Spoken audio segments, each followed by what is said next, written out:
Okey, untuk soalan B dia kata E, F, G, H ialah image. So, tanda sini image. A, B, C, D ialah objek. Okey, objek. Di bawah gabungan transformasi VU. Maksudnya, ni dia tak terus dapat image yang ni. Dia mesti ada satu lagi image transit dia sebab dia ada dua transformasi. Kalau dia ada satu transformasi saja, maksudnya ni objek ni terus dapat image yang ni lah. Sebabkan ada dua, maksudnya objek ni dia transit dulu kat mana? Kat sini lah sebab ada gambar telah diberi ni. Dibantu kamu dah. Soalan dah bantu kamu bahawa objek ni dia bergerak pergi sini dulu, baru dia jadi macam ni. Ada dua kali pergerakan, dua kali sebab V dengan U. Jadi, kita akan buat, kita tahu bahawa transformasi dia akan berlaku belakang dulu iaitu U.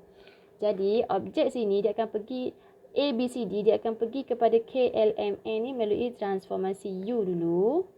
And then K, L, M, N dia akan pergi kepada E, F, G, H iaitu image yang terakhir melalui transformasi V.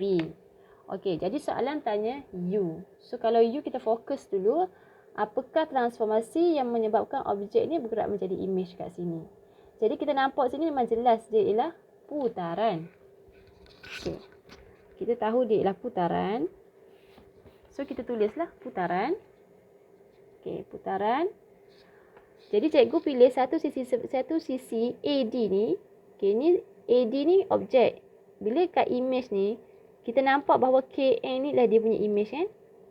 Ni. Kan sebab dia 1, 2, 3, 1, 2, 3, garisan lurus. Okey, jadi AD ni macam ni. KN dia macam ni. So, nampaklah bahawa sisi ni dia bergerak pergi melawan arah jam. DA ni dia melawan arah jam, kita akan dapat CN dengan K. Okey.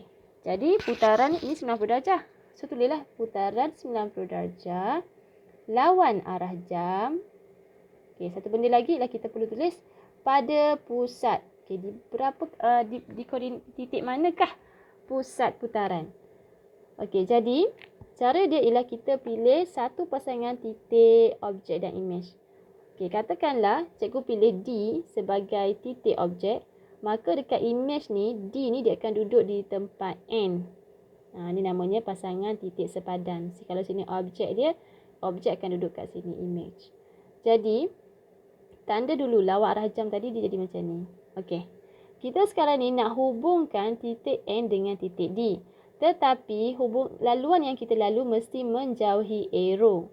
Jadi, N nak pergi ke D ada dua laluan sama ada ke kanan atau ke atas dahulu. Kita akan pilih ke kanan sebab ke atas ni dia akan mendekati arrow. Jadi, ke kanan ni dia akan menjauhi arrow serta kita akan pilih ke kanan. So, berapa kotak yang dia akan lalu? 1, 2, 3, 4, 5, 6, 7, 8, 9, 10. Dia melalui 10 kotak. So, kaedah ni namanya kaedah L. Tengok dia menjadi L. Dan dia adalah untuk sudut 90 darjah sahaja. Okey, L tadi dia melalui 10 kotak, dia kena bahagi 2. Okay. Kenapa bahagi 2? Tak payah tanyalah sebab tu dia kena macam dia punya kaedah lah kan. 10 bahagi 2 kita dapat 5. Okey, so kita akan bergerak 5 kotak dari mula dengan sisi panjang.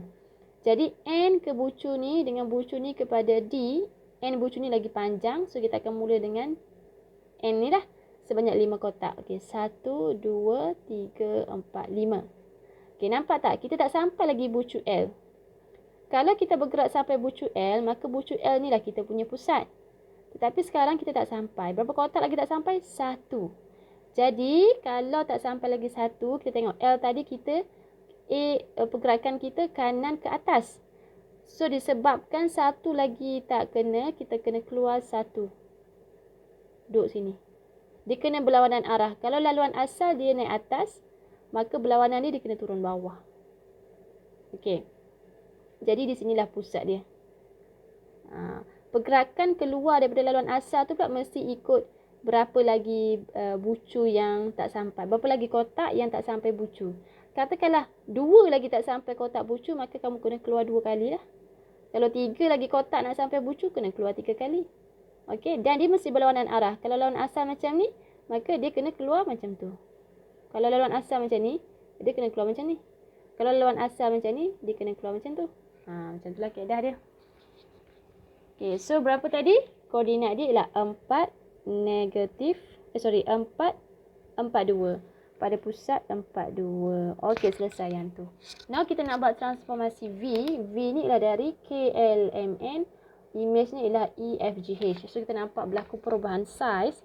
Maksudnya dia ialah pembesaran. So kalau pembesaran kita lihat pembesaran. Pembesaran ni dia ada faktor skala.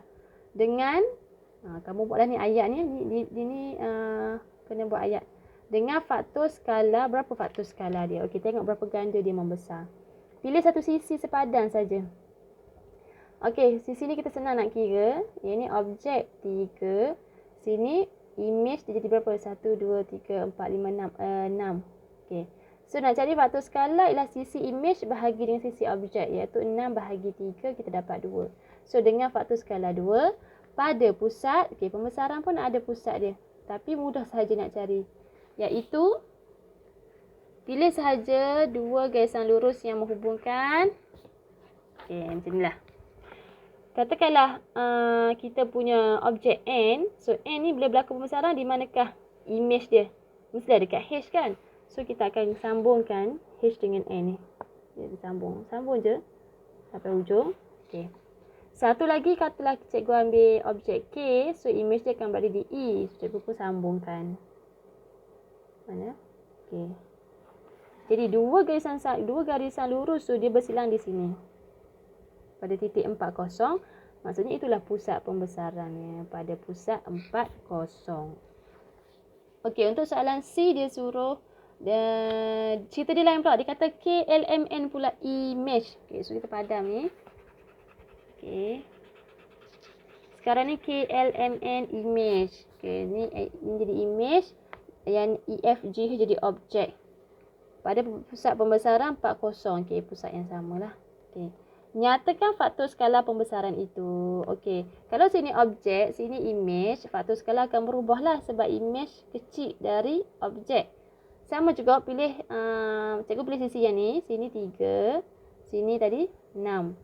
Tetapi untuk kes yang ni, dia punya image ialah 3. Jadi, formula faktor skala ialah sisi image bahagi sisi objek. Jadi, untuk kes ni, image dia 3, objek dia 6. Dia akan jadi 3/6. Perkecilkan. So, faktor skala dia ialah 1/2. So, tulislah faktor skala pembesaran itu ialah 1/2. And then I, dia kata diberi luas sisi 4 EFGH adalah 154. Yang ni luas dia 154. Ni objek ni. Dan ditanya, hitung luas KLMN. Dia nak tahu luas image. So, kalau luas formula kita ialah luas image sama dengan K kuasa 2 kali luas objek. Yang mana K adalah faktor skala. Faktor skala kes tadi adalah 1/2. So, masukkan dalam formula ni. 1/2 kuasa 2 kali dengan luas objek. Luas objek gambar EFGH ni 154. So, kira-kira kita akan dapatlah luas image 38.5.